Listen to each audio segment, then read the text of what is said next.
We're going to preview the big show on Sunday, which we aren't even staying for, but we're going to go home and watch on TV. It is the reason why everyone is here this weekend, why everyone can be here this weekend. Yeah. Which is WrestleMania. And we're going to bring in, you heard Dave Dutra earlier, and we're also going to bring in for his debut is someone who you affectionately call the Heartbreak Kid. You're the one that named him Well, that. I named him that, but But he's the Heartbreak Kid. he is the Heartbreak Kid. David fucking Rubio, man. David Rubio is going to join and be a part of this. So basically, we're going to go over every match on WrestleMania. I want to get all of your thoughts on Every match. We're going to go through, and we're not going to spend a lot of time on some of this stuff. Okay, we'll just get quick thoughts on it. But I kind of want to just hear thoughts or predictions or what you'd like to see out of it, if you think it's going to be great or not, and we'll just kind of go with it. So I think there are there's 3 matches on the pre-show. They've already announced that on the pre-show is going to be the Andre the Giant Battle Royal, the Women's Battle Royal, and the Cruiserweight Championship match. And that is exactly what they did last year. So not changing it up here. Let's start with the Women's Battle Royal. So I don't even know how many. They've announced a handful. Obviously, Asuka's the top woman. I'm guessing some NXT women will be in it. Some NXT women. Wikipedia is not giving me the list of competitors here, so I don't think they have the full list, though. Mandy Rose is going to be in it. Yeah, Sonya Sonya Deville, Deville, Naomi, Asuka. You have it? Yeah. Oh, Dutra has it. I have a list. I want to read them all off. Yeah, give him the mic. All right, we have Asuka, Bailey. Oh wait, no, this. No, Bailey's in a tag match. Oh, I'm sorry. This is okay for 35. I'm looking at 34. 35. Asuka, Carmella, Dana Brooke, Lana, Liv Morgan, Mandy Rose, Mickie James, Naomi, Nikki Cross, Ruby Riott, Sarah Logan, Sonya Deville, and Zelina Vega have been announced. So, plus whomever. NXT people, I'm sure. Who's the woman that marches out in between matches? Lacey Evans. Lacey Evans could win this match for all we know, right? Like, it's not. I don't think it's. To me, I think Asuka has to kick everyone's ass because she kind of got screwed out of her match at WrestleMania. But what do you guys think? And Dutra has the mic, and I'll give it to Rubio after Dutra's done. I think Asuka's too predictable, so I don't think she's going to take it. I sort of feel like Lacey Evans, this is going to be, if they're going to build her up and have her come out every week and just do that little bit, this would probably be a lot of heat for her to come out on WrestleMania and have that moment. So I think I'm going to go with Lacey Evans on this one. Hi. Hi, everybody. David Rubio. Yes, Lacey Evans is a good choice, but I'm thinking it could be Carmella, Staten Island, local girl. There's probably going to be a lot of baby faces going over on Sunday. This may be one too many, maybe not, but Carmella is the local favorite, and she might be the choice. I'm saying just Asuka's going over. I think they need to satisfy those fans that were all upset that how can they do that to her? How can they take the title? But they don't understand that the big money is the 3-way, and they just want to add some more stakes to that match. I agree with you. I think it's going to be Asuka for the exact same reason. But those other picks are just good. I think the dark horse to me is Mandy Rose because I think they really, really like her. As we go down the card, I think we're going to find that our fantasy booking is probably going to be very face heavy. And so if they can put some heels over, I think these are the kind of matches they're probably going to have to do it, which is why I think Asuka's probably not going to happen. I think who you just said, Mandy Rose. Mandy Rose, if not Lacey Evans. So those would be my top picks. I think they have to put a lot of heels over early on the show because if you look at and we'll talk about it in a bit, the 3 main events, it's hard to pick against a babyface for any of those 3. It's kind of interesting with Mandy, though, because it almost feels like they go up and down. they push her a bit, but then they bring her back down. They push her a little bit, and they bring her back down to earth. This does seem like a great opportunity for her to have a solid, noteworthy win, but I just don't have any confidence that they're going to actually put the rocket to her and shoot her off. There's also the point that originally scheduled, this was supposed to be Asuka versus Mandy versus Sonya Deville. And I think Mandy was, I mean, I don't know any inside information on this, but I just think maybe Mandy probably would have beat Sonya, which would have protected Asuka, to have Asuka challenge Mandy going forward. I mean, so there's a good chance that I think Mandy could. And that was an idea that you and I had like 2 months ago, because we were thinking, who can Asuka face if it's going to be the 3-way?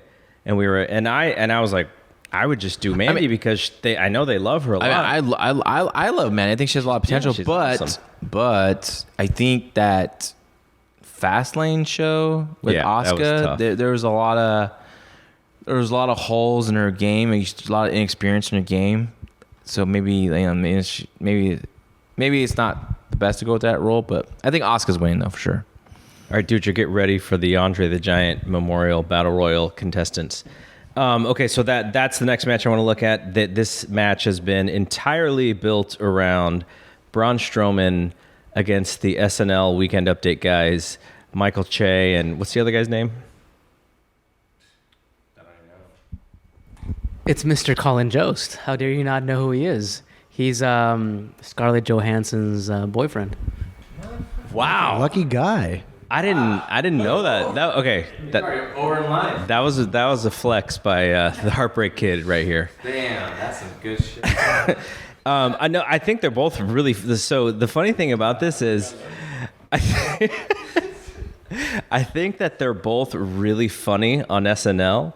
And when I heard that they were going to be on WWE, I was like, you're taking two funny guys on SNL. WWE's going to write for them. They're not going to be funny anymore. And that's kind of what happened. But I like both of them, and it's kind of cool. I don't know what they're going to do in the ring, but so that's kind of the storyline has been built around Braun Strowman and these two guys. No one else has really been given any storyline reason for being in this match outside of the fact that they're not in any of the singles matches. So Dutra has the list. All right, in alphabetical order, the newly named Ali, Andrade, Apollo Crews, Bo Dallas, Bobby Roode, Braun Strowman, Chad Gable, Colin Jost, Curtis Axel, EC3, Gran Metalik, Heath Slater, Jeff Hardy, Jinder Mahal, Kalisto, Carl Anderson, Connor of the Ascension, Lindsay Dorado, Luke Gallows, Matt Hardy, Michael Che, No Way Jose, Otis, Rhino, Shelton Benjamin, Titus O'Neil, Tucker, Tyler Breeze, Victor. So Andrade did you say Andrade? Yep. Okay, Andrade's in the match. If Braun Strowman doesn't win, I'd love to see Andrade win this match. I kind of have a feeling like Jeff Jarrett's going to hit someone with the guitar and be in it. Like, I feel like there's going to be more guys in it. But what does everyone else think about who's going to win this match? I have no clue. I have no idea. I mean, it's a toss-up. If it isn't Braun, God, who else could it be? But Andrade would be a good choice. It's really interesting to me that they have introduced the SNL Weekend Update anchors. I mean, why? Why are they in the match? Why are they in the match? I'm guessing this may be a gateway to have, because SNL is live this weekend. Right. Right? Kit Harington is hosting. Who is that? He's Jon Snow. Oh, okay. Got it. Game of Thrones. Got it. That's a big one. Yeah, it's going to be a big one. And hoping it's an opportunity to have Braun or somebody else on the show. But wouldn't you want Ronda on the show? Yeah, you would, right? But I mean, they're going to be in the match. I'm sure they're going to talk about being in the match. It would be a great opportunity to promote the show. So maybe that's why they're doing it. But if they don't, I have no idea why they'd be involved in this, other than Michael Che is a huge WWE fan. But I'm guessing Braun wins. And if he doesn't, Andrade would be great. Or Ali would be great. Yeah, Ali would be great too. I think that, I lean toward Braun winning. I think there's a spot but I think he can satisfy just a spot in the match with the Saturday Night Live SNL guys, I think my dark horse winner would be Otis because Vince is very high on him. But they're doing like bushwhacker stuff on TV. Yeah, but he's just, that Battle Royal has been, the winners have been kind of out of the box, like Corbin and so on. So Did Dean win it one time? Or no, he was on a pre-show match. The order of winning. Cesaro. Cesaro. Then it was Big Show. Then it was Baron Corbin. Then it was Mojo Rawley, and then Matt Hardy. What about Gronk? Does Gronk show up in the Battle Royal? Maybe, but I don't know. Just outside the box, I just think maybe Otis. That's my pick. All right. Did you pick? I mean, the only person that's ever been promoted for this entire thing is Strowman, so I think that's my pick. Okay. Rodney, who's your choice? Rodney, who's a long time person who I know from the F4W Empire, is sitting with us, but he is asked not to be on air, and he and David Rubio are great friends. So of course David Rubio is like trying to force him to speak on the podcast. Just give me a name. No sentence. Just give me a single name. Who do you think could win or will win the Battle Royal? Lacey. How about the men's? Though? We're talking about the men's. Wait, is this the first time you've ever talked on the podcast? Because no, he's been in the background. You've been on Brian and Vinny stuff, right? Mm-hmm. Yeah, I was on.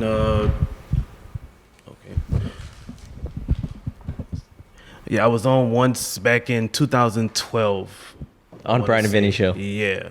And all right. It was not a good experience for me, so that's why I was never on again. What happened? I don't even remember. I don't know. I just don't like hearing my voice back on this deal, and who wants to hear what I have to say? I don't know. You're a pretty smart guy. I don't know why. Okay, so let's move on. Rubio was able to make Rodney embarrassed. Okay, Buddy Murphy and Tony Nese. I thought they were going to do Murphy and Cedric, and they didn't. They're giving someone else a shot in this title match. I feel like something's happening with Buddy Murphy. So I kind of feel like Tony Nese is going to win this match because maybe Buddy Murphy moves on to bigger and brighter things. But yeah, I mean, that's the only reason I would pick Tony Nese is because I just sort of feel like Buddy Murphy's moving on. But, it's going to be great and for the time that they have. And I feel like they're not going to have enough time. And it's going to be the main event to the pre-show probably. And it's kind of frustrating that they can't get on the main show. But I still think it'll be good for whatever the time limit that they get. So John just handed me to Mike. I don't know why. I mean, he wants to go last on this one. He wants to be the I don't see. He wants to be Barry Bonds. I don't see Tony Nese as the next guy at all. I don't know why, but I think Buddy Murphy retains. I still think he'll probably get moved to Raw or SmackDown at some point anyway, and maybe he drops the belt, the pay-per-view, or whatever the next pay-per-view is after WrestleMania. Maybe he drops it on 205 Live with the hot crowd on Tuesday. But I just don't see Tony Nese as the guy, so I'm going Buddy Murphy. How long has 205 Live been on the air? 2 years? Okay.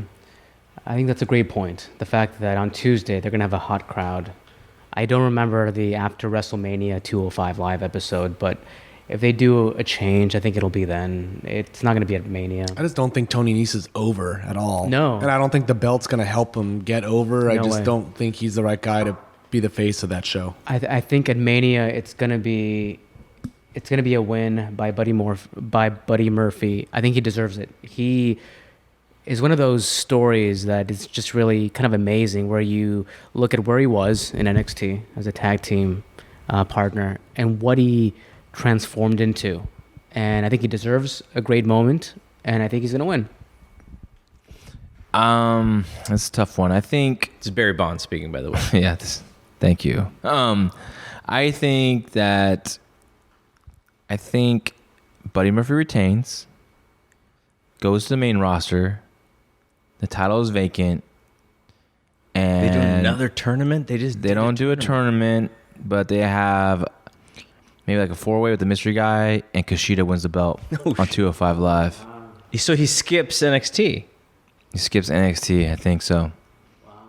But I mean, I think this is a bold prediction. It's not anything like I know or anything like that. But I just think like maybe it's just WrestleMania weekend. There's the crowd's going to be there for it, right? The people that if they stick around to Tuesday, a lot of people probably go home before then. But I don't know. This is a bold prediction. And I think Buddy Murphy moves on to the main roster, of course. Or Lacey Evans makes a run in. Rodney would be very happy with that one.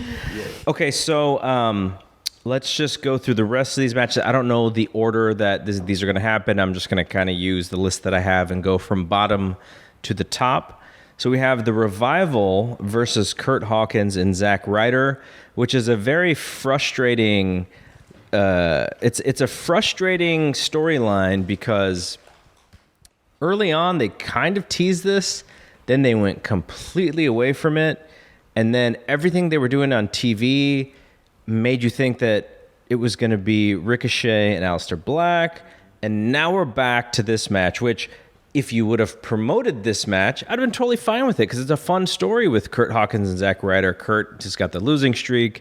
I thought it could be fun, but then they just went away from it. And now they're back to it. It just feels like there was one WrestleMania, I want to say it was like 15, where they just like hot shotted every match outside of Austin and Rock, and that's what this feels like. It just feels like a hot shot.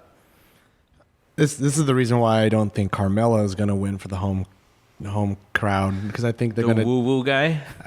For Hawkins and Ryder, I think they're going to do that feel good moment, even though they really haven't built for it at all. I feel like they're going to. I don't know what the deal with the Revival is. I don't keep enough track of what the drama or the politics. I don't know if they're going to drop the belts off them or whatever. But I feel like they're going to put the belts on Hawkins and Ryder. Who knows how long they have them for? But it'll be that feel good moment. Their hometown crowd. I just saw on social media that Ryder proposed. So congrats to him, and maybe this will like sort of put that cherry on this weekend for him. But yeah, that'll be like the feel-good story for some of the hardcore internet fans.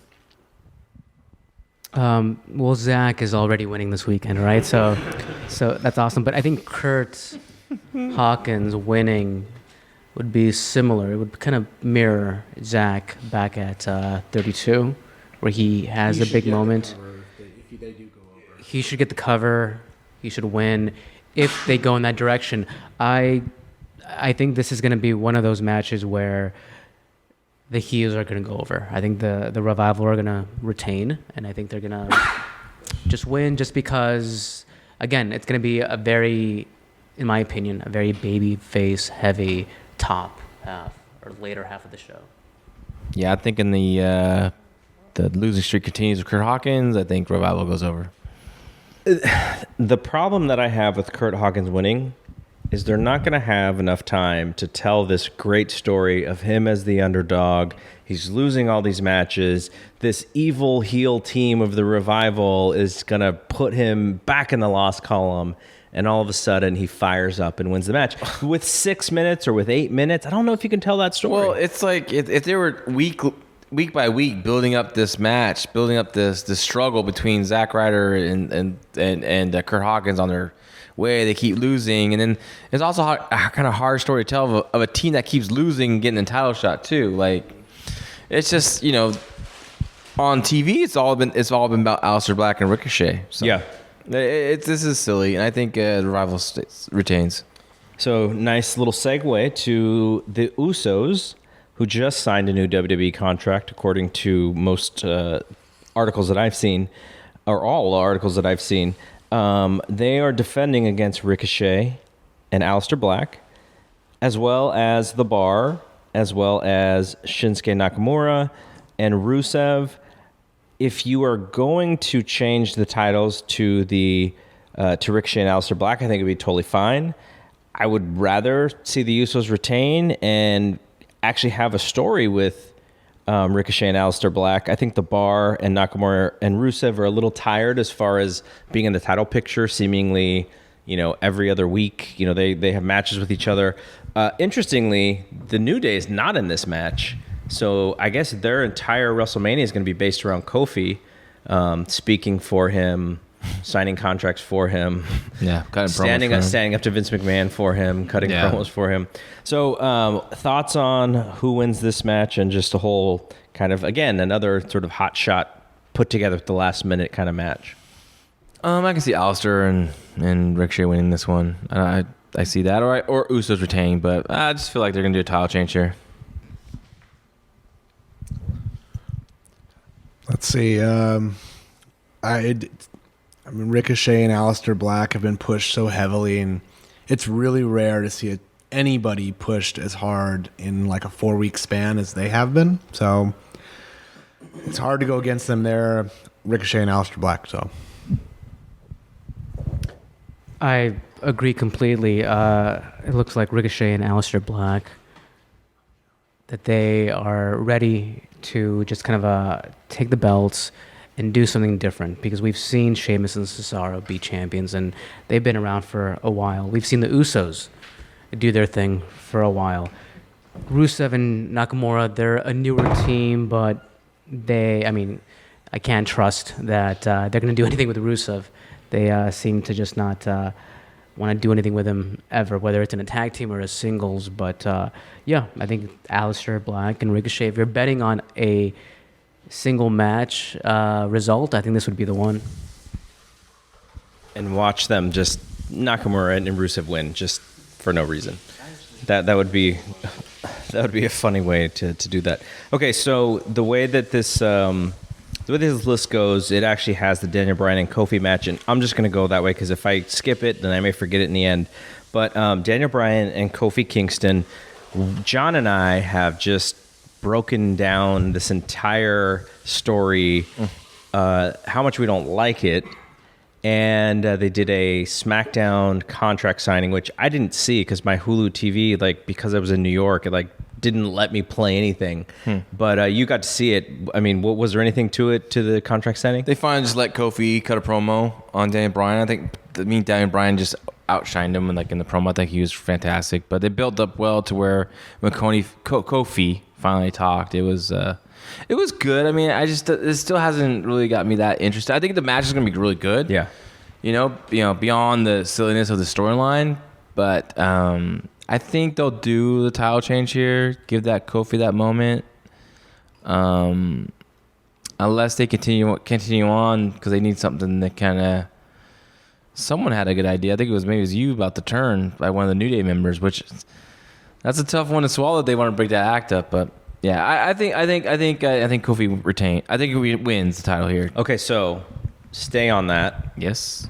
If Kofi retains, do you have him as an actual champion who defends, or does Daniel Bryan win it right back?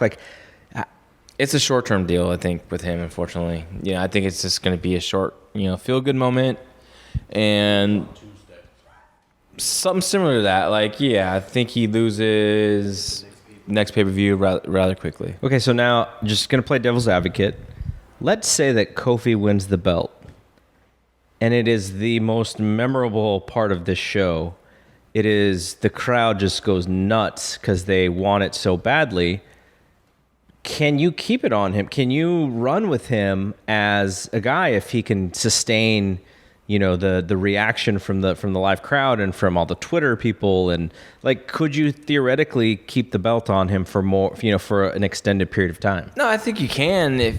They could do it. I just think they won't. I think it's just knowing their history that they'll just do a quick back to Daniel Bryan and then the chase is on, or they do something where one of the members of New Day turn on him, like Biggie Langston, and Biggie Langston quickly wins the title from him, and then he chasing him. But I still think Daniel's doing a damn good job as this Earth champion gimmick, and I just think they'll do I think they'll please the fans and give him the big win, but I think they'll get right back to him soon. I think this whole angle, this whole build-up, calls for Kofi winning, right? But in terms of a long-term championship role, I just don't see it. He has been slotted for, what is it now? I think they're saying it's 11 years, 12 years or something. Not just his single run where he just didn't do very much, But then also with the New Day being comedy figures, I don't see him being taken as a serious contender, a serious champion, actually, without a significant shift in his character. So I think it's going to be a temp run, and I think they're going to go back to Bryan because he's tremendous in what he does. Yeah. This feud, to me, there's no real heat with Daniel Bryan and Kofi Kingston. The way I've watched things, it's all been Kofi Kingston against the Authority, essentially.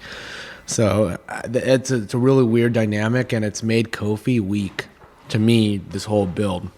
Like, he's just been punked every single week, and he doesn't really overcome the odds, which makes me think he will go over.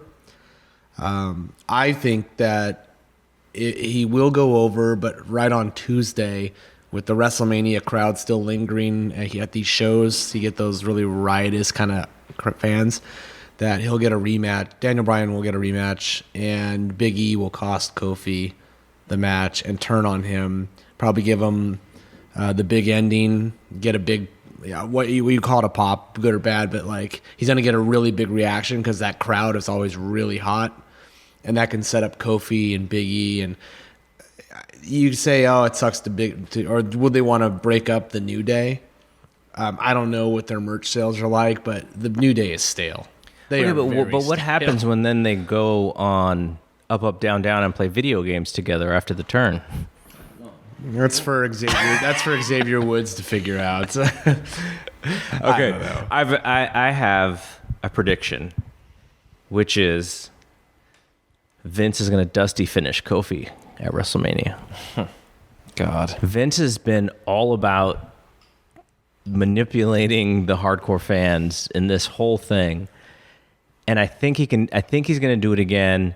And I think they're going to do the Kofi win on SmackDown because they have to make that show seemingly worth something because it's moving to Fox in 6 months. That was 6 months, though. I think it could kick off something about SmackDown is because you can't have SmackDown move to Friday and go, okay, in October it's the B show, and then on Friday it just becomes the A show. I think they have to build it up to being the A show. But I think, like I said, that's 6 months away. I think this storyline will be forgotten in 2 to 3 months. Exactly. That's their style. They're not going to worry about Fox until the summer. Yeah. Are you banking on them keeping the belt on Kofi for those 6 months in order to keep it hot? Like, I don't think that really matters, but I don't know. We'll see. I think that what they're going to try to do is they're going to show that not everything has to happen on Raw.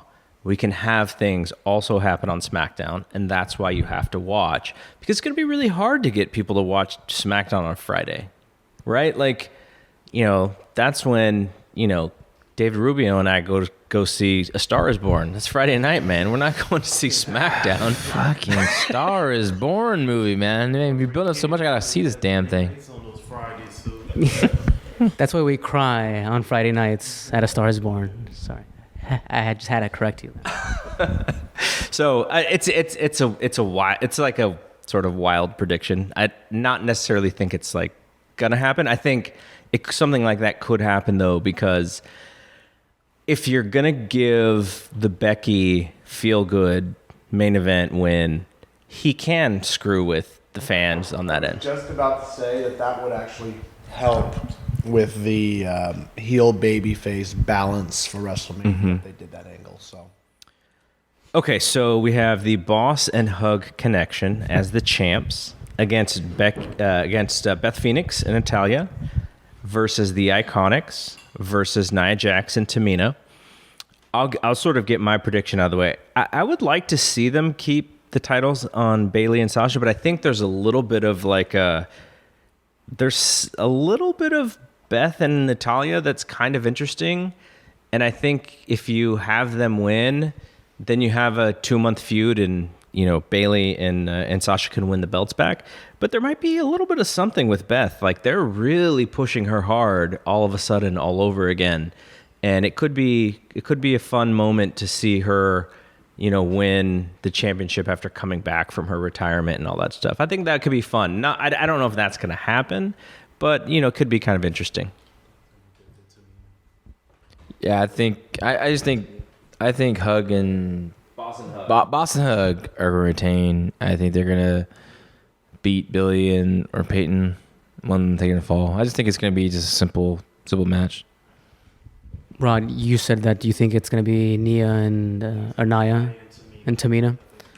Interesting. I just see that Sasha and Bailey just got the titles, and it was a big deal, right?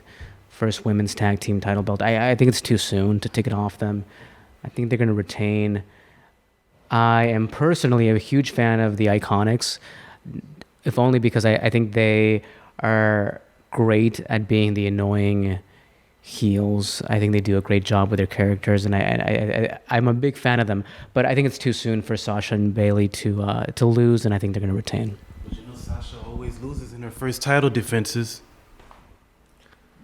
This wouldn't be their first title defense, would it? I don't think they defended the titles at all since they've won them, right? They've all been non-title matches? Yeah, I don't. Every one of them? Because the last match, the team match they win, they actually lost. Oh. I think heels are going over in this match, and I don't think they're going to pin Boss and Hug, which will set up, another match for the next, month or two. I'm not sure who. I guess if I had to pick, it'd be like Nia Jax and Tamina. They probably pin Beth Phoenix because I think Beth Phoenix is like a one and done kind of deal to get a WrestleMania moment. I don't know if she's going to be there longer, but that's my guess. And then Boss and Hug can get their rematch, whatever it is. But I just have a feeling heels are going to go over and take the belts. I don't think they're worried about the lineage of their championships.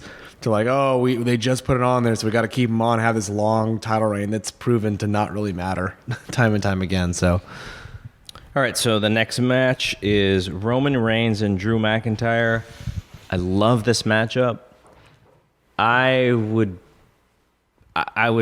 be really. I'm glad I'm not the person who has to decide who wins this match because Roman is coming back from cancer. The fans are back in his corner. He looks good. He has a great story. He should win, but Drew is like the next guy. I would like to see Drew win. I would like to see Drew be in the picture. I would like to see a new guy. And even though he's a heel, I'm sort of rooting for the idea that he can beat Roman. I don't know if it's because Roman is not 100% or whatever, or just because he beats Roman. I would love to see that happen. I'm not sure it's going to happen because I think they want to have that feel-good moment. But I really do hope Drew wins this match because I think especially if Seth wins, I think he could be a next guy. Yeah, I think it's. I'm okay with Drew going over here and not Roman. I think it's okay to tell a story that this is Roman's first big singles match back from his illness. And I'm okay with Drew winning. I think it's an okay move, especially if Seth wins later on in the night. But I also think it'd be kind of cool if Brock retains and Drew defeats Roman and Drew defeats Brock at Raw. Like something to really shock and twist things up and shake things up. And you can have Roman and Seth chase Drew. I think Drew is primed to be the guy.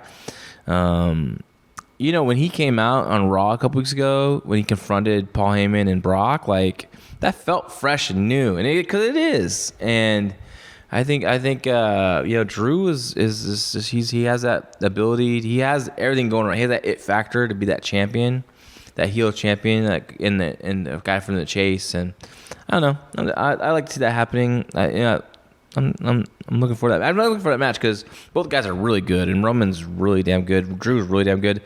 I think if they get enough time, it should be a really, really hot match. I think I'm one of the few persons probably here in the room that is not a tremendous fan of Drew McIntyre. I just find him kind of bland. And although he looks good, he's big, he has the size, he can have great matches, I'm presuming. But I'm just not a huge fan of him. I think Roman, with what has happened to him in the last couple of months, I think winning here at WrestleMania is something that Vince would want to do. I think it's good PR. I think it's a good story. I think Vince tends to, except maybe in the main events, he tends to follow his story. He follows it to the end, and I think Roman winning, especially after what Drew has done to him the last couple of weeks, I think that's where they're going.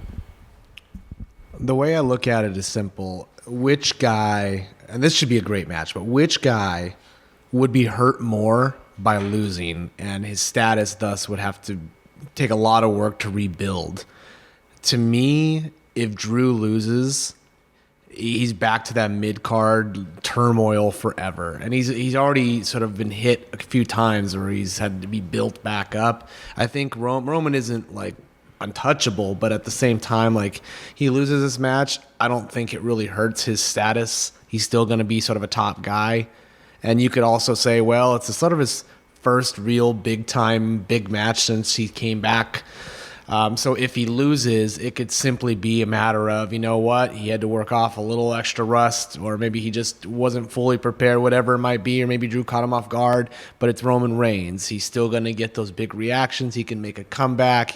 Maybe his quote-unquote comeback to get to that next level takes him a little bit longer, but you just stretch out that story a little bit. Whereas with Drew, if he loses on this stage, it's hard to make another main event guy, and they need to have roster depth at the top level. You look, what is it? We're in 2019, so 20 years ago, they had like legit 6 to 8 top guys that they can interchange at any given time to make fresh main events.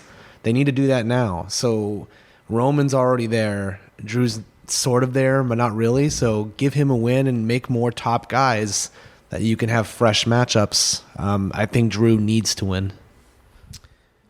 Bobby Lashley against the Demon. Vince could make people mad and have the Demon lose. I don't think so. Bobby Lashley's going to lose. They confirmed it's the Demon? Yep. Finn has confirmed it's a Demon. Yep. And so he better win. But he'll win. Don't worry. The second he turns back into Finn, he may lose again. So I don't know. Yeah. As the story's been going, like, Lashley's been eating Finn Balor's lunch, left and right. He can only beat Leo Rush. Finn can only beat Leo Rush, etc., or Jinder Mahal. But Lashley just destroys him. But here comes the Demon. Demon's going to win. And I just jokingly mentioned, I think last podcast, that I think that Vince would book Demon wins on Sunday, but then Finn Balor loses the title to Bobby Lashley. Which but in defense of Bobby Lashley though, I think he's been doing really, he's busting his ass. He looks really good this run, and I think he's another guy that you need to keep. Oh, say Seth wins the title, he's another guy you should also keep strong as a future challenger for Seth. Let me go back and correct what I said earlier. This is the strongest lock of the entire card. The Demon winning in his debut, so to speak, at WrestleMania. Yeah, he's got to win the title back for sure. Does Finn Balor accrue one Demon morph per year? Is that how this works? He could only summon up the demon powers once in a while because his demon is so powerful. Why didn't just bring the demon out every? It's like vacation time. Every single year you get it back again. You got to notice these trends are when I'm the Demon, I tend to do so much better. I'm gonna go back to Finn Balor. I don't know. It's just sort of funny to me that they play this off when he does the Demon makeup and the entrance, he's better and he's more powerful. Well, logically, why would you not summon this unless he's got, I can only do it every so often because it takes so much out of me or something. Look, Superman turns back into Clark Kent too. He doesn't battle as Clark Kent. True. All right. Balor. Yeah. Okay. So Samoa Joe against Rey Mysterio in a weird match because I just assumed Rey was going to face Andrade.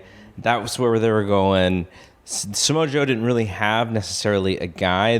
There's been a bunch of guys in the mix. We thought maybe John Cena. but they put him with Ray.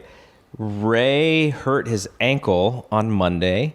It seemed like, because he then tweeted the Instagram video of his ankle buckling, and but it sounds like he's going to wrestle. Something's got to happen with Dominic. Does Dominic turn on his dad? Like, that would be Not again. That's right. I don't think we're supposed to remember it. Yeah. But yeah, so something's gonna happen with Dominic. I think Joe needs to retain because there's nothing really going on with Ray, but who knows? Yeah, I got Joe retaining. I got maybe smacking Dominic at ringside and coming in the ring. Maybe Ray tries to protect him. It gets caught in a rear naked choke or whatever, and then that's the finish. I think it's okay for Joe. Can't have all the bay faces go over. I think this is a perfect. A lot of SmackDown stuff on this Raw is beginning of a lot of programs that they will probably carry on for the next few months. Yeah, surprise, Ray isn't being used as he should be, right? That's the story of his WWE career, it seems. Ray's probably going to lose. I think Joe retains. If Ray even makes it, I'm guessing he's going to make it to the match. But if he doesn't, that'll be interesting. But yeah, Samoa Joe is tremendous. He is so underrated by those that actually make the decisions, it seems. But he has a belt. He's doing a great job. He's so entertaining, and I think he deserves to keep it. The fan in me, the 15-year-old in me wants Ray to win and have a great WrestleMania moment. I just don't see it. Work or shoot, whatever the ankle injury is, I totally think they can play into that for this match and keep it short and have Joe go over. Obviously due to something where Ray can't, he failed to do something because of his ankle. And while Joe maybe chokes him out and Ray's coming to and his son's checking on him, I'd love to have Joe choke out Dominic. I really would. I think he chokes out Dominic. Ray is coming to but can't really make the save. Joe powders before Ray can actually come, and grab him, and they extend the feud out to where his ankle comes better and they have a better, longer match at the next pay-per-view. But yeah, he's got to choke out Dominic. That would be some great WrestleMania moments, some great drama, and build the feud. Because this feud didn't really have a lot of build to it anyway, right? Because it was all Andrade for a while, and they just sort of, they really just rushed it. So they give this a little more time, stretch it out at least another month. That's what I think. And so the next match, AJ Styles, Randy Orton. I'm really looking forward to this match. I understand if you're not looking forward to this match, just based on whether or not you think Randy Orton's going to, have a great match or have the time for a great match or want to have a great match, whatever. And, look, the feud, the build hasn't been fantastic. Did they do anything on SmackDown? Yeah, they did a contract signing themselves. It's like Kevin Owens show. Kevin Owens show, you're right. And AJ got laid out with the RKO again. So I think that AJ will win, like a roll-up or some sort, but then Randy would lay him out to continue this program going forward for a month or two. Okay, so I don't really care who wins. I really don't. I just want to see a good match. I just want to see him get some time. How does Orton hit the RKO, though? That's kind of my intrigue in the match. He on SmackDown, he went for the flying forearm and he got hit with the RKO. So that's pretty... I would love to see, AJ try to put him into the calf crusher and Orton, fights it off and AJ gets popped somewhere. And then, I would like to see something like that, but... Yeah. Because I think that's kind of the part of the goal in Randy's matches these days is to see how creative he can be to set that thing up. Yeah. I just think that it's going to be a quick pin by, not quick, he's going to get a roll up, some kind of slip on a banana peel kind of finish, but then Randy's going to lay him out and then continue the program. You can tell that Randy is one of those guys who... just really appreciates the WrestleMania spotlight. He comes up for those kind of matches. So I think it's going to be a great match if they give him time. Whether they will or they won't, who knows? But the thing, though, is that this feels like the start of a program. And typically, when they have a match at WrestleMania, that's the start of a feud. They don't typically blow the doors off, right? It's more of a setup for future matches. I do think, though, hopefully, that if they're gonna have Randy hit the RKO, I hope that it'll be because they've teased the forearm, right? The phenomenal forearm. Hopefully, AJ tries to go for the springboard 450, and Randy hits the RKO there. That'll be one of those cool kind of WrestleMania moments to me. This like sort of reminds me of Styles and Nakamura from last year. That's not good. Yeah, well, I don't think they're gonna have like the great match that I'd like them to have, because I've been waiting for this match for a long time too.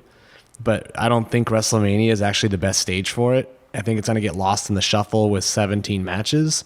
I don't think they're gonna get like maybe 12 minutes, maybe 8 minutes, 8 to 12. Like I think these guys should be given 20 on a B pay-per-view where they'll get a much larger spotlight, and that's where I think it's gonna go anyway. So much to what Rubio was saying, this will be a short one, and I think it's going to lead. So that's what I meant by the Nakamura thing is like, they went 3-4 months after WrestleMania. I don't know if it's going to go that long, but I do think they're going to go at least 2 more pay-per-views after Mania. Shane McMahon and The Miz. I do not really want to see this match. False count anywhere. They should just call it the Smoke and Mirrors match. I don't even know what to think, and it's probably because I don't really care that much. I really cared about them as this goofy babyface tag team, and then when they did the split, and Shane, gave his reasons for the split, which was not really good reasons, I was kind of disinterested. And I've said this before on our podcast that I really see that they're trying to work really hard on this grudge and giving the fans a reason to think that Shane is the evil guy. I don't see it. When he hits the RVD thing, that's a babyface move to me. So I don't know. I mean, all of his stuff that he does is babyface stuff. So I don't think this match is going to be very good, no matter how hard they try. But, maybe I'll be wrong. But I'm going to... I don't even care.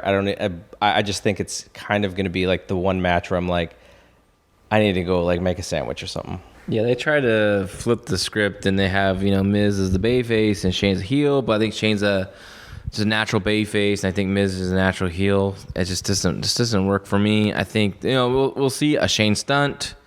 I think Shane's going over because again, like on the SmackDown side, I think this is a match one to set up more matches between the two of them. So I think Shane retains by some Shane shenanigans with, extras, that ring announcer guy. They've been doing the whole, it could be a lot of different things, but yeah, I'm going to say Shane goes over here. I don't mind this being a smoke and mirrors match. That's what the Shane matches are at WrestleMania. And to me, WrestleMania is the stage for a summer blockbuster. This is going to be Shane and Miz doing some sort of stunt show, not, a straight wrestling match. And they're probably going to do something crazy. And hopefully they do, because this is the stage to do it. This is going to be the most memorable stage for Shane. And that's his thing. I actually do like Miz as a babyface for whatever reason. I'm not sure if it's because I watched the reality show or I've seen the reality show, and he comes off as a likable dude. He comes off as a great guy, great dad, great husband, and that bleeds over to me. So his promo on SmackDown about this current Miz being the best version of himself, being he was the champion before. As a human being, it's what I took it as. This is the best version of himself as a human being, now being a dad and being a good guy. that works for me. And so I think it's gonna be entertaining. It won't be the match of the night, but it'll be something fun. And that's all I look for in a Shane McMahon match. Something fun. Falls Count Anywhere match for Shane McMahon just means he's going to do a huge stunt. He's going to jump off something big. That's why it's Falls Count Anywhere to me. I don't really care who wins this match. I sort of feel like Shane could do a super dive off of something really big, whether it's a set or whatever, because it's Falls Count Anywhere. Miz moves out of the way and just puts an arm on him or something. I don't know. I don't really. Yeah, I'm just not interested in this match. But I expect a big dive from Shane.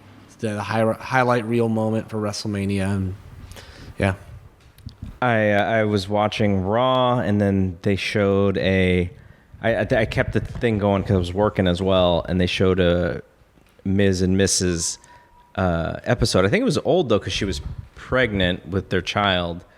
And the part of the storyline I was watching was that because she was pregnant, her boobs got so big, and Miz wanted to motorboat her. So I guess that makes him a babyface. Okay, so Triple H and Batista. No, actually, I skipped one. Kurt Angle and Baron Corbin. God, what a bad build. Though it is the logical build based on what they were doing, but I think it's one. This is one where the fans expected something special. They didn't get that something special. I know John and I have talked about this a lot about what creatively could happen. You know, whether or not Cena is involved. But this is another one where I don't really care what happens. I just don't want to see Kurt look terrible. Even I don't even care if he loses. I just don't want him to look like he's looked recently, which is very stiff, very slow, very old. And Corbin had that terrible match with Rey Mysterio on Raw as the main event. I was just so frustrated with that. I was like, this is your go home to Kurt Angle and Baron Corbin as you give us a terrible match with Rey Mysterio of all people. I was pretty frustrated with that. So as long as Kurt doesn't look awful, I'm fine, but I'm just really worried about how he's going to look. Yeah, I think there's still somewhat of a bait and switch with this match. I think it could be a Cena, even though we hear Cena has nothing to do with this match, but I'm going to say Cena ends up wrestling him or doing something with him. I'm going to say that Lars Sullivan finally debuts and destroys Cena after the match. That's my prediction. I think there's something that there's some kind of bait and switch with this. I think Angle beats Corbin pretty fast. I think Cena comes out. I think they have an interesting history between like Cena making his debut on WWE versus Angle. They have a nice little match, and then here comes Lars lay out both men. So, you have Angle winning his last match. You have a Cena surprise. And then you also have Lars destroying Cena and Angle to get some steam on him. Do you think they do the Angle retirement celebration the next night? Or you sell the injuries to Lars if he destroys him. And then maybe you come back and have a moment for Angle for a nice little rating for Raw or something. This match will be under 60 seconds. I don't know how it's going to happen, but it's going to be like bell rung. Corbin goes for something cheap. Angle counters, ankle slam, ankle lock. He taps it under 60 seconds. And before, he can leave the ring or whatever, Cena's music hits. And Cena asks for one last match. I know Dave Meltzer has been saying that. I've been told that it's not. I think Cena's still going to be involved in this. I think it'd be a nice bow on Cena when he was coming in on television and Angle was his first match. So he's Angle's last match. And everything is full circle. It's just too smart of a story. And if Cena needs something, I don't see where else he fits better than this. So beats Corbin quickly, does a little thing with Cena. That will also be predictably short, probably under 5 minutes. I don't know about the Lars thing, but at least I think Cena will be involved. All right, guys, settle in. I have a lot of thoughts on this. So, settle in. It's 2:30 in the morning. Okay. So, no, go for it, man. This is it's kind of a shame to me that this WrestleMania season has played out the way it has for Kurt Angle. He's one of the greats. He was one of my favorites in 2000s, and it's just this played out like every single week. The worst case scenario for me has played out. They put him in the ring every single week until they realized that I guess that he just couldn't go, and he's injured, and there's no way that this match is going to be a great match, which is kind of a shame for him on his last match, and double that with the fact that it's Baron Corbin, right? And so I think this is going to go quick. I think that Dutra's right. I think this show is going to be way too long. There's too many matches to have John Cena be a separate item on the list. I think they're going to couple this, his return with this match. Hopefully they do Angle versus Cena some way, somehow here, and just kind of complete the circle. It's just... I do hope that at least on Monday that they take some time to say goodbye to Kurt. He deserves it. He is one of the all-time greats, and he deserves something memorable. And if they don't do it at Mania with the Cena thing, then they should at the very least do it on Raw. But I think that Kurt goes over. He has to. I think he wins. I think Cena comes out. I think he wrestles Angle, and not sure that it matters, but I think Cena beats Angle in his last match. All right, Triple H and Batista. On Monday, Batista told Triple H to kiss his ass. Is that what he said? Did he say? Yeah, kiss my ass. For a second, I was a little afraid that this was going to turn into a spot for Rikishi to come out and for someone to shove the other person's head into Rikishi's ass. You've been drinking. I just watched the thing on HBO where they replayed the Vince McMahon thing like 10 times, and that's why it made me think about that. But there's another match that I like, but I like Hollywood Dave. I've been really bored by Triple H. I don't think they're going to have a good match, and how can they? Like, one guy's been gone forever, and Triple H is often injured, and Triple H hasn't had a good match in a few years here. I'm a little worried about this one too, and we know the Triple H playbook, long entrances, long match. Triple H's style is to start out slow, to build to the end. This is going 20 minutes. I don't know. I just don't know how this could be all that good. Yeah, I wasn't really interested in it at all because it's just a forced storyline, a forced thing. But I did love Hollywood Dave's promo on Raw. Just simply kiss my ass. But then he proceeded to piss me off by shaking hands with the fans and bowing to them. Like, you're this heel, right, in this story. Like, you don't be shaking hands with kids and you don't be bowing to the fans. But I love the promo part, like the simple, sweet, just kiss my ass. And I showed the screen and showed how many times he beat Triple H, or Triple H never beaten him. I mean, I didn't know that even never happened. I thought, at least Triple H might have won at least one of those matches. But yeah, I think there's a lot of, you talk about smoke and mirrors with Miz and Shane McMahon. I think there's a lot of smoke and mirrors with this match. I think it's a no disqualification kind of match, right? If they've advertised that.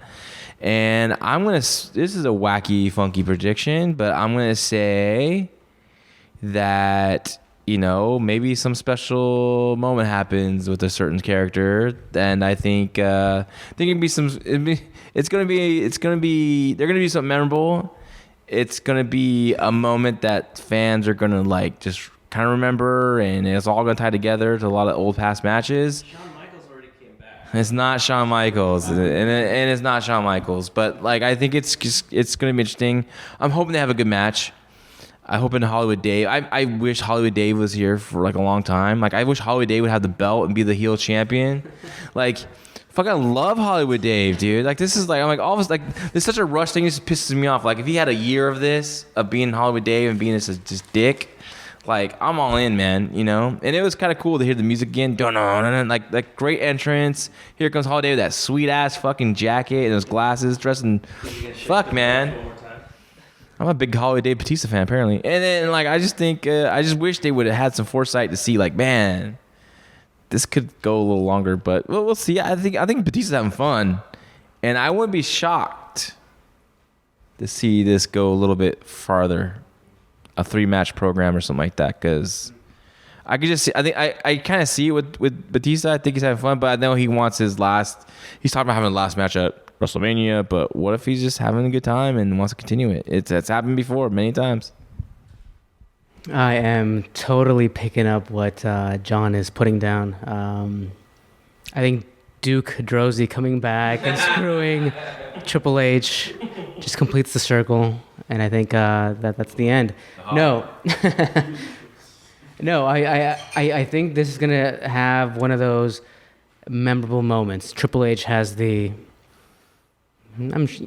swag, the power, whatever to do what he thinks he needs to do to make this a memorable match. I'm not looking forward to it. I don't know if Batista coming back for his first match in however many years is going to be exciting, and Triple H has a tendency to go over long, so who the hell knows, but Triple H is obviously going to win. Batista's going to retire, and fuck it. Batista deserves a good send-off. He walked away when he wanted to. He made a name for himself, and he's coming back solely to get that send-off, and more power to him. Hollywood does great things to wrestlers when they come back, right? He likes Hollywood Dave? Did you like Hollywood Rock in 2003? Hollywood Rock was great. When he came, he was great, right? Wore Austin's Didn't vest. Terry Funk come back from Hollywood and was a heel too? Roadhouse. I think this is if you base it on the stipulation, I think it's pretty much, you said that, I forgot which match you said was Balor's match. It was like 100%. I think this one's 100% Triple H, given the stipulation. I think this one's easy to predict, but I hope it stays under 20 minutes. That's all I can really ask, 'cause I know how long these big guys want to go, I'm sure. But Triple H will go over. It'll be a decent match. I'm not too worried about it. I think Triple H is generally, and God forbid an injury happens again or he tears a pec, but he's good at sort of hiding any weaknesses and, making the best of what they have. So, Yeah, I think more so than many of the recent WrestleManias, this is a show with a lot of obvious results, I think, but it's really about the journey. How do we get there? And that's going to be the interesting part. Have we thrown out the fact that Triple H gets hurt a lot? Maybe he doesn't want to wrestle anymore. Maybe that's why it's a retirement match, because otherwise the stip is so meaningless. That's right. It is a retirement match. Scratch everything I said earlier about it's one match done, and it's almost 3 o'clock in the fucking morning, guys. All right, I can't remember every goddamn thing that happens. Love y'all, but so I think it's a one match program, and I think Triple H does go over on this one. It's 11:45 p.m. Pacific time, so Yeah, but I have 2 kids, and at 11:45 feels like 5 in the morning now. So. Remember when, I think the genesis of this entire program is the fact that Batista's in Guardians of the Galaxy. They don't care at all. And they're like, big whoop. And it's a gigantic movie. He becomes a movie star. And he's like, screw you guys. Like, you didn't believe in me. And so he comes back to WrestleMania. The movie that he's putting out after WrestleMania is a movie with a young girl called My Spy. It's kind of like the Rock playbook with what was the one where he was playing football and then The Tooth Fairy? no Sorry, I didn't see it. similar theme, but he was the quarterback of the football team and then he gets hurt. Oh yeah. And he has the little girl, the daughter, his daughter or whatever, comes into his life. the one with the famous meme of him Ye- looking in the back. No, it's a different Rock movie. Okay. I think it's a different Rock movie. You know what though? I mean, Guardian Galaxy, big hit, big whoop, but Blade 3, all right, with Triple H. They done, yeah, exactly. They're the Marvel family. I'm looking up this Rock football movie because it's bothering me that I didn't figure it out. No. The game plan. Oh, okay. That's the one. Not as good as Tooth Fairy. No, it was way better than Tooth Fairy. Okay, so there's only 2 more matches left. I feel like we've gone through the whole WrestleMania. This is the longest show ever. Actually, it is not. No, not podcast. I mean, this WrestleMania is gonna be so long, man. Only 2 more matches and then we're done. Okay, Brock Lesnar, Seth Rollins. I've been saying this for weeks and weeks and weeks. Seth needs to get one over on Brock. He kind of did, and I thought it sucked. Big time. And Seth, this reminds me a little bit of when Dean Ambrose faced Brock Lesnar, and Brock didn't want to really do anything because he was going to UFC, and he kind of ate Dean's lunch, and Dean was just like, well, what am I supposed to do? I don't think that's going to be the kind of match. I think they're going to actually have a really good match. But it makes me wonder if Seth is going to win this thing, because if he does win, it's a fluke rather than what the fans are expecting or what they necessarily want. And I think it kind of be a mistake. And maybe the build hasn't gone the way that they hoped it was going to be. And maybe they had like thoughts that it was going to be a little bit bigger because Seth had gotten hurt and he couldn't wrestle. But I just think if he wins this match, which I kind of expect him to do, I think it's going to be really flat. Yeah. I did not like what they did on Raw. It took basically 2 nut shots from Seth Rollins to take down Brock Lesnar. I think he needed something more that's going to get the fans get hyped about. I think he just kind of said that he has to get nut shots to stop Brock. I have a feeling that Seth is going to go over. I think I wonder how they do it, because Heyman's always going to protect Brock no matter what. Brock, He ain't getting tapped out. no. I don't. Here's the thing, like Brock, I don't think he's doing UFC stuff. I think he's always used it as leverage gain for more money in WWE. I can see there's a good chance that he can retain. And they can now they feel like they have Roman, back to where the fans want to cheer him now, and they're over that bullshit. The fans should cheer him anyways because he's fucking fantastic and he's great, but they're fucking assholes. And then, it drove me nuts. That whole Roman stuff, booing Roman, just ridiculous. But anyways, I think maybe that they go now with that. What Vince always wanted to do is put Roman over Brock, but that's such a tired thing. And so that's why I think they should do something totally out of the box that no one expects, and have Drew be the guy that just beats Brock. I think it'd be cool. All right. I just hope we don't get the formula again for a Brock Lesnar match. I'm like, I know I'm the minority here, but I do not want to see 18 German suplexes followed by a banana peel moment, and then Seth makes a comeback and they exchange a couple finishers. Like, that's every Brock Lesnar match for the last 5 years.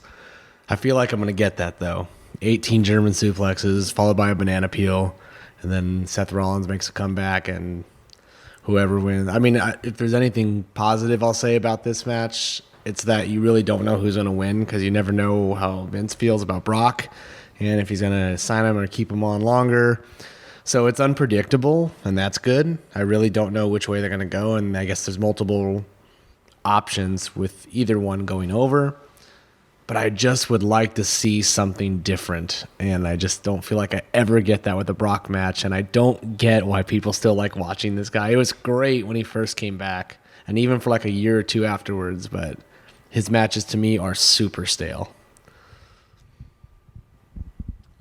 Do you guys think that Brock is going to fight in the UFC this year? Garrett? Nope. Negatory. Dutra?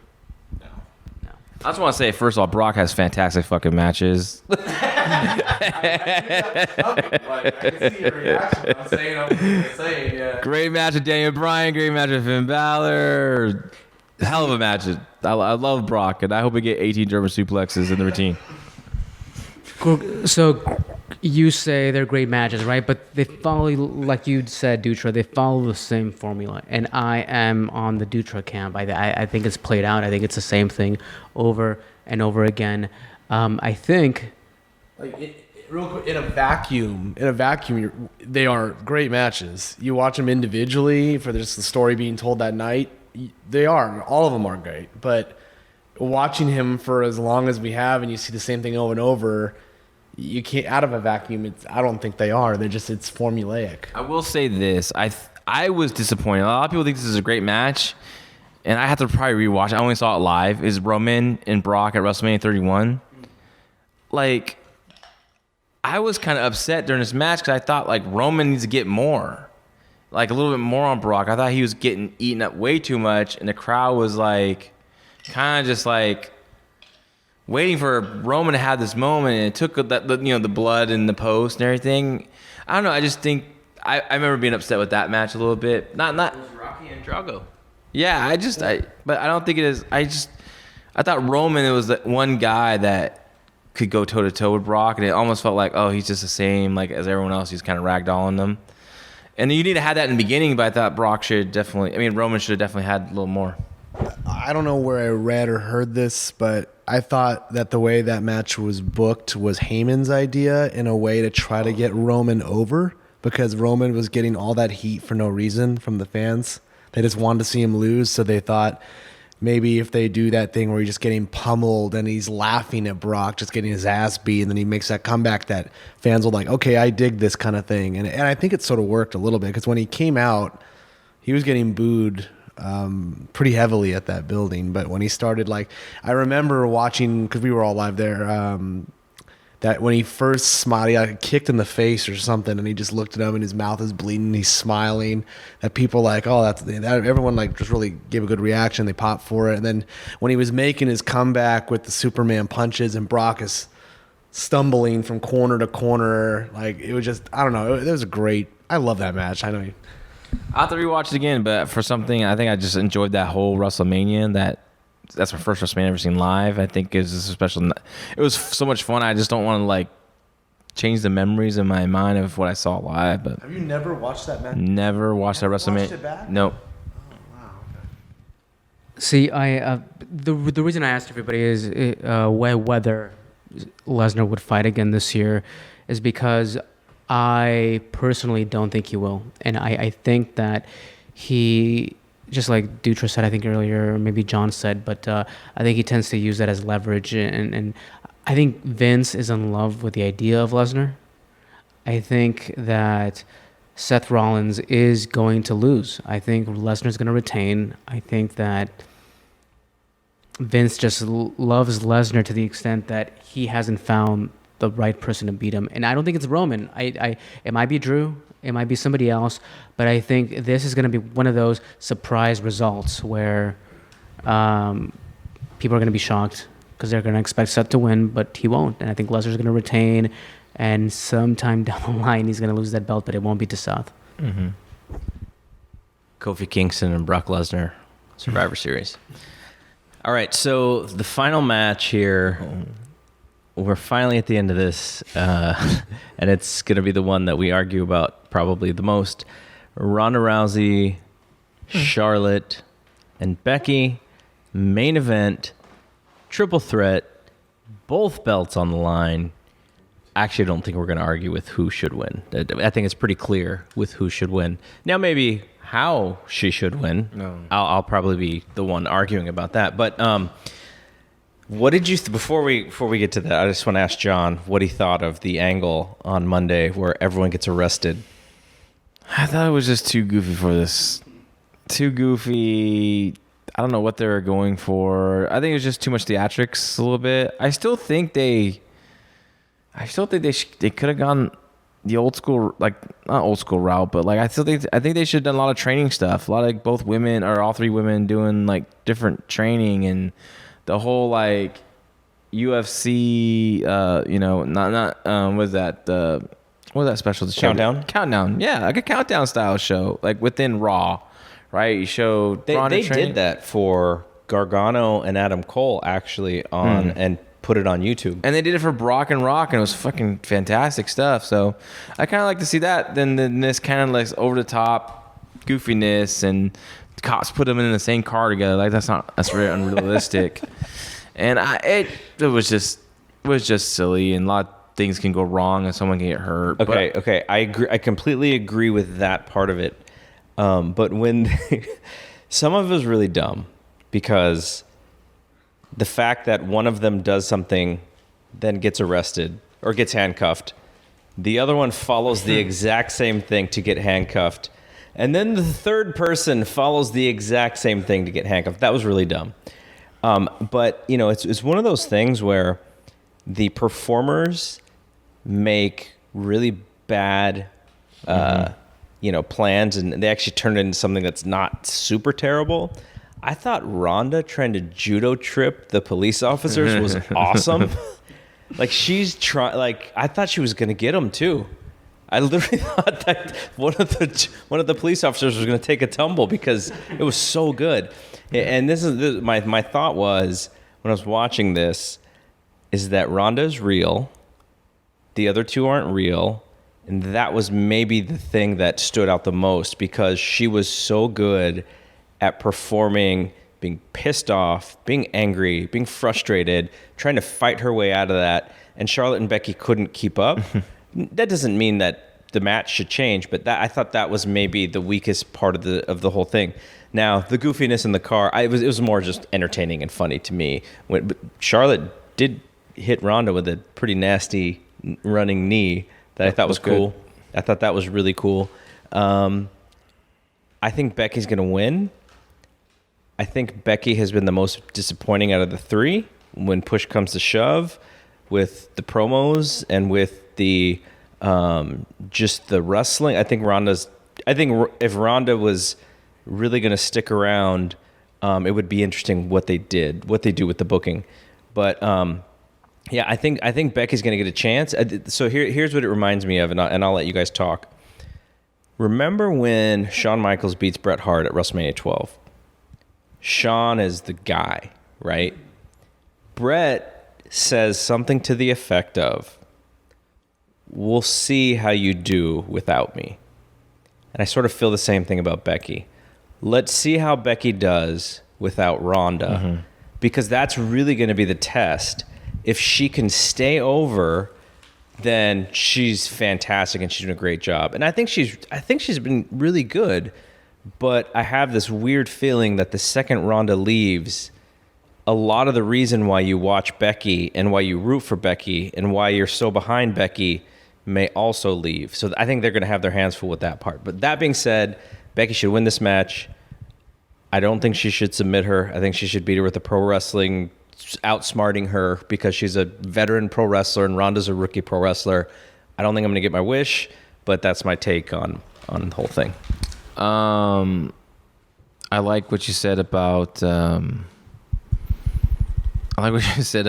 I think the finish is going to be as simple as the disarmer, win them both. I think that's what they're going to want, that moment. I love what you said about the follow up because WWE's weakness has always been the follow up lately, at least the last few years. So. Yeah, what happens with Becky? Is she still over? Is it? Does she still keep the momentum? I'm gonna say no, just because I the way the WWE has on at least the main roster has followed up with stuff, and it always kind of just instead of peaking, it just kind of goes down. So I'll say disarmer on Ronda because I think she's leaving, and then you have Charlotte there to continue a program with. I kind of disagree with Garrett in the sense that I don't know. It's really interesting to me. I number one, I think that Becky is winning. Obviously, I think she's going to beat Ronda. She's going to maybe not make her submit, but she's going to pin her. I think, and I think Ronda's going to leave. I think Ronda's then going to come back at another point down the line, and they're going to do the one-on-one. But with Becky. John, I think you're right. WWE, I think, has always been horrible with following up. This, to me, is like Hogan Warrior, where Becky is on the rise. She is the heir apparent, but there's no way that they're going to be able to make this work, I think. She's going to lose steam. But I think that the slight hope is the fact that Becky, I think, was stronger before Ronda. I think that Becky was so hot after SummerSlam, after the whole Charlotte turn, I think.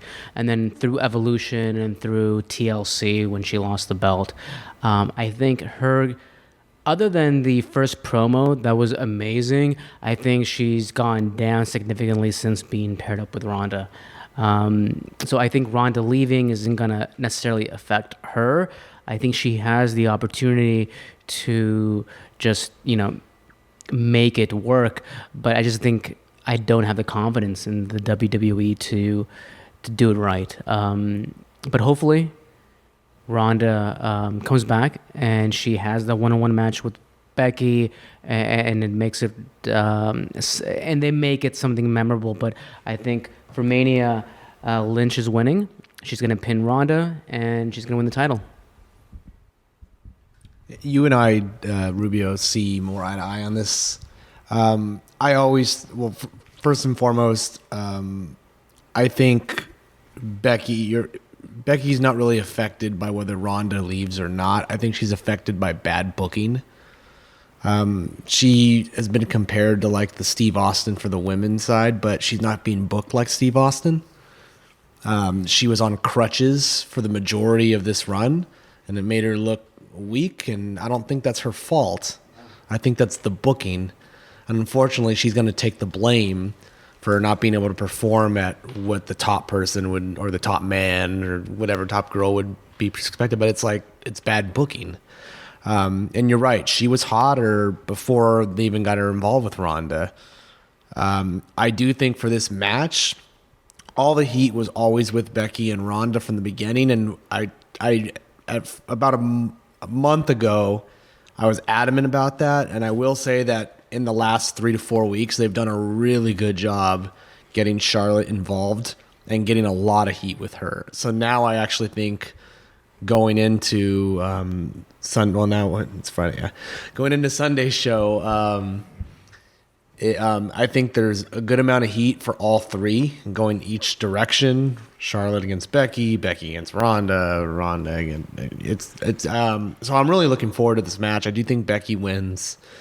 I've said from day one that she needs to, and this really depends on if Ronda's coming back or not. But the impression I was given is that she's leaving. So if that's the case, I do think she needs to be tapped out, because ultimately you need to give the rub to whoever is supposed to take that torch and move on. I'm not on that Ronda. I'm sorry, I'm not on the Ronda bandwagon about she's a wrestler now, so we're playing pro wrestler here. You can't make her exactly like everybody else, though, right? Especially if she's going to come back. Like if Rubio thinks she's come back. That's the key, though. Is she coming back or not? And if she is, yeah, we could probably change that. We can have her get pinned and say we never tapped out. Let's do, I totally get that. I'm just making my decision based on the fact that she has said she's leaving, and let's assume she's going to have a kid or whatever. She's going to be gone for a while, if not forever. She had a great run. And if that's truly the case, then she needs to be submitted, because that would be the ultimate rub for Becky and give her the biggest boost that she would need to take the ball and run with it. So I saw the YouTube video that WWE uploaded where they told Ronda backstage, I think, that Joan Jett was going to play her walkout song at Mania. And she just totally broke whatever character she is playing now. She was giddy. She was happy. She was jumping up and down. I think she really does love this. And I know that people are speculating that, with the fans turning on her, she might have soured on this wrestling thing, but I don't see that. I think she sees this for what it is. I think people are, coaching her and telling her what this business kind of can be at times. And I think she's being helped through that if she needs any help. So I think she's coming back. I think she's going to come back. She knows that there's money to be made. I know there's awesome feuds and memories and feuds to be had, and I think she's going to come back. The thing, though, is that, to me, Ronda has been, these last 12 months, this is one of the best years for her, a rookie. in the history of wrestling, and I think WWE they want her back. I think she will want to come back, and I think she is a benefit to the business. She's a benefit to the company, and so I look forward to her coming back and completing the story with Becky.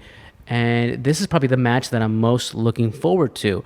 Not just because me personally, I want to see what happens, but I have a non-wrestling, fan girlfriend who is so invested in this thing, partly because she knew of Ronda from the UFC. She wants to know what's happening, what's going to happen, and she is completely interested. She's going to watch this show on the network on Sunday without anybody else. She's going to be by herself. She's going to watch, hopefully, most of the 8 hours, 9 hours, or whatever it is, for this main event. And this is going to be a big event for a lot of little girls and a lot of teenagers and a lot of women in general, because this is the first time, and this is being promoted as such. This is one of the more important matches in the history of the company, and I think they're going to do a great job, hopefully. And I think they're going to do the right thing. I think they're conscientious of what this all means, and I expect a good, intricately laid out match. And I think that Ronda is going to be aware of the moment, and I think she's going to take it for what it is, and she's going to make the most of it. So this is the one single match that I'm looking most forward to. I will say, Steve Austin, if he was asked to do something stupid, he said no. The Rock, Ric Flair, all made chicken salad out of chicken mess. So I agree that the booking can be kind of bad, but I think the best performers make it something. So it's possible that Becky could be given bad stuff, but it's also up to her to make it good. And if she is going to be the top star, which she is booked to be the top star of the entire company based off of this show, then she's going to make it, she's going to get over no matter what. I am taking the cynical viewpoint on that because I think a lot of her rise is based on her getting removed out of that match with Ronda. But I hope she does a fantastic job because I'm a fan of hers, but I sort of see it a little bit differently. Okay, so I think we had a really good discussion about this show. We probably put more thought into our thoughts than maybe even the booking from a logistical and logical standpoint. That doesn't mean the show's not going to be good. I think the show's going to be pretty darn good. There may be some rough points, but I'm looking forward to it. Like I look forward to every WrestleMania.